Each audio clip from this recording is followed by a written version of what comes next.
Alright, and we're back for round 2, game 3 of the Jeskai Tokens versus Abzan Aggro matchup. And Zach on the left has had to mulligan.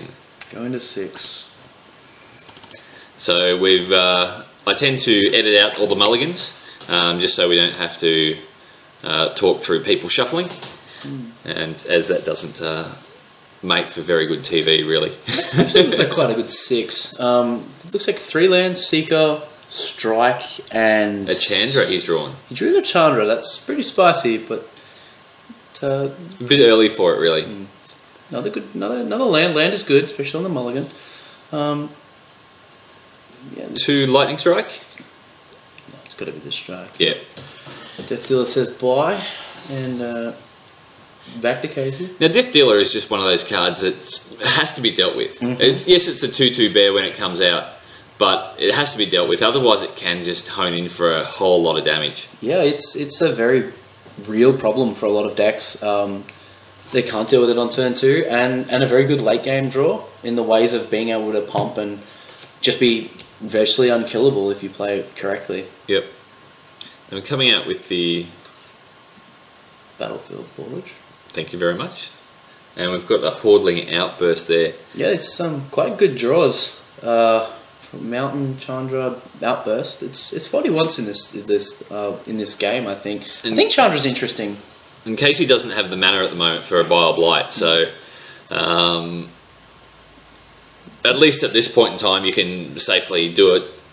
I mean, granted, you could drop another black and Bile Blight away, but it's certainly safe at this point in time to come out with the triple tokens. We still are 3 games in, we still haven't seen Jeskai Ascendancy. No Ascendancy yet. We saw it in hand, but we haven't seen it on the board. Comes in for beats. Now, what do you do here? Do you block, or do you let it through? I don't think you can block. If you double block, it forces him to pump. It does force him to pump, but you do lose your board. However, maybe double blocking, forcing him to pump, and then having a return lightning strike or something could be good. But also, if he makes a land drop, it's like really rough. In the ways of being able to maybe maintain that regenerate, so he gets the 2 goblins, keeps his Death Dealer alive, and then has the pump or the regenerate ability. Yep. Now, we do believe Casey should be on 17 now. I don't believe that dice got changed at that point in time.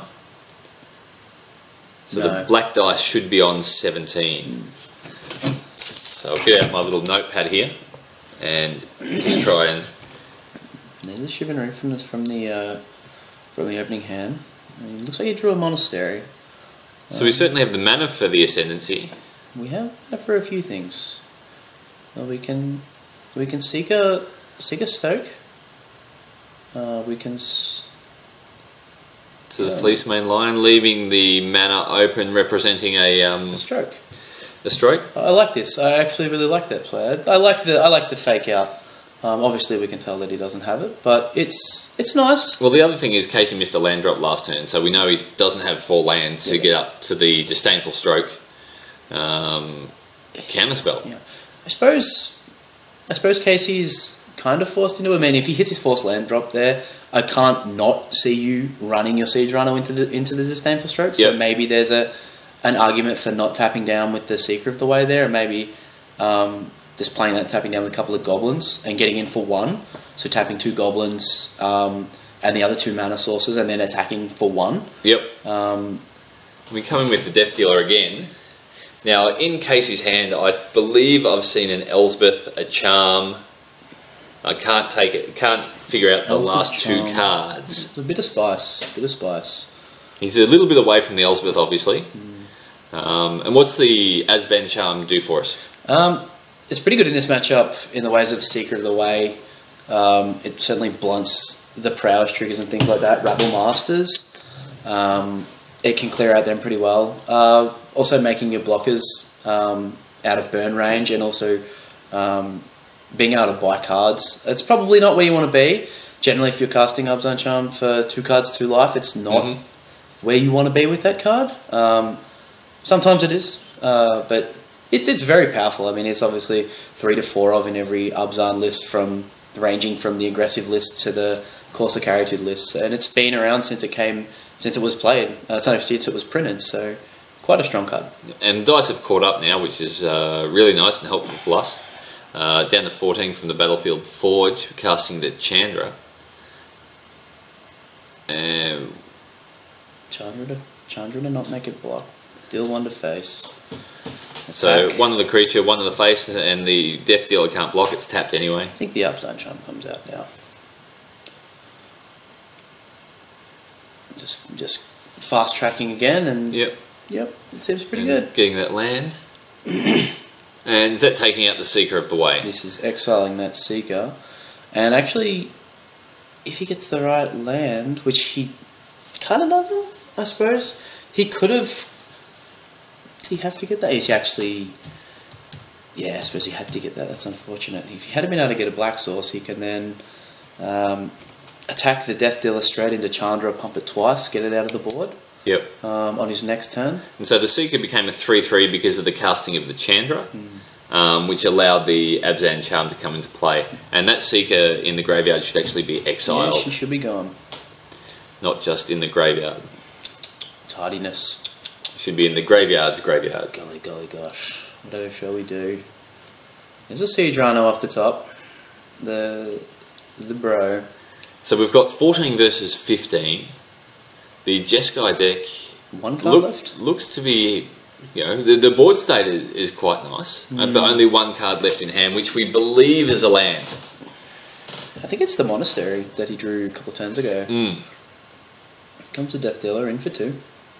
But this is the good thing about Chandra. Chandra does buy cards, and him sitting at 5 land, he can cast pretty much any spell in his deck. Yep. Providing it's a decent spell, not a disdainful stroke or something that he just doesn't want.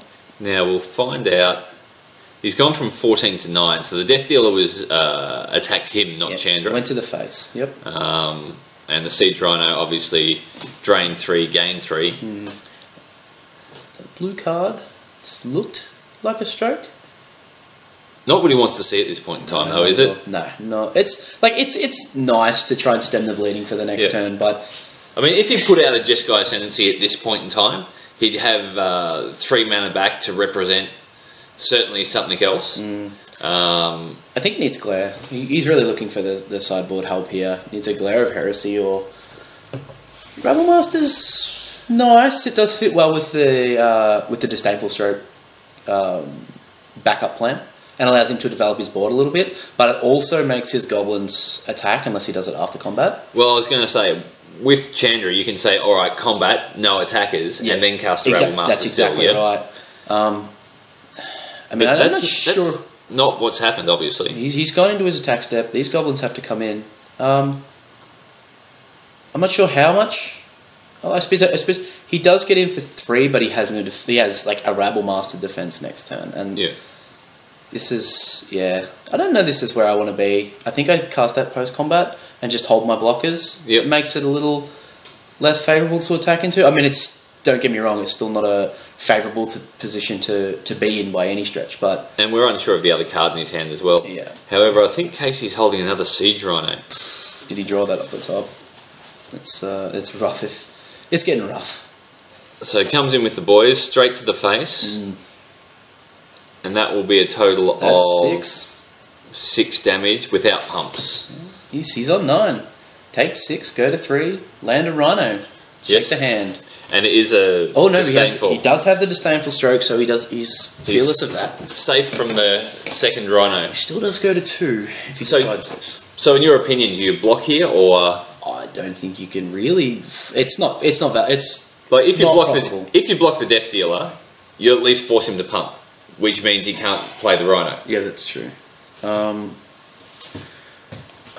not real sure. I think the Rabble Master.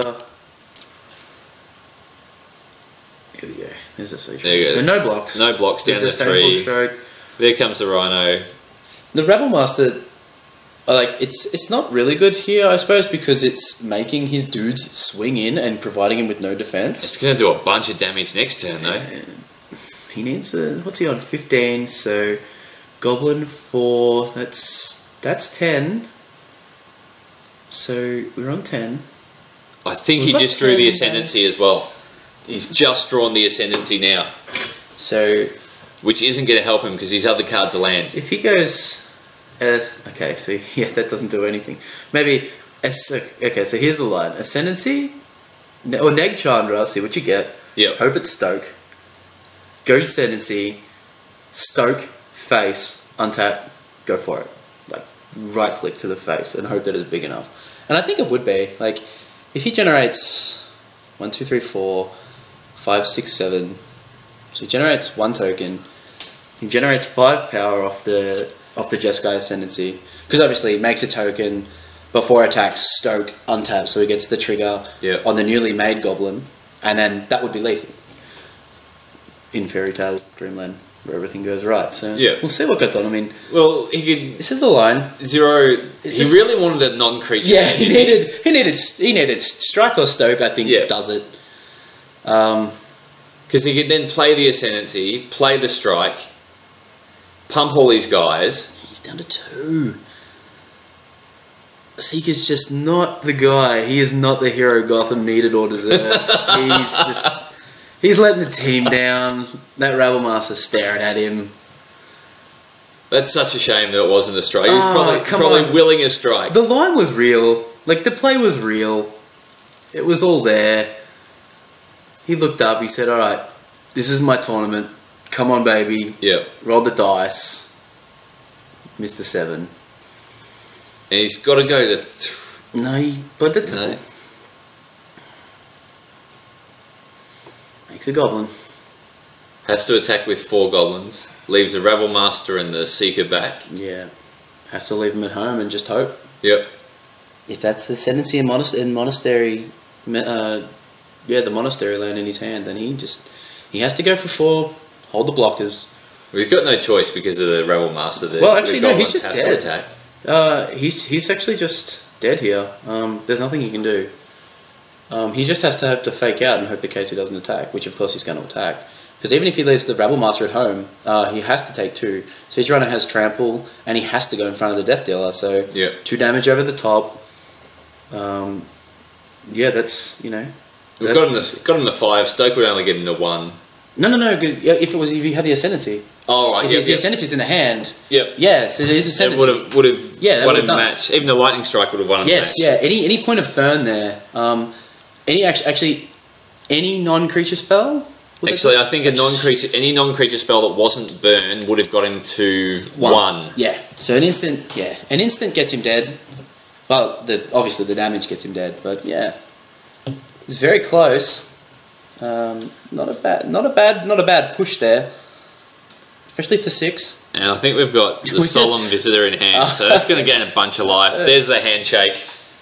So close for the Ascendancy deck, so close. And here we are cheering it on too. But well done to Casey, and we'll be back for round 3 very, very shortly.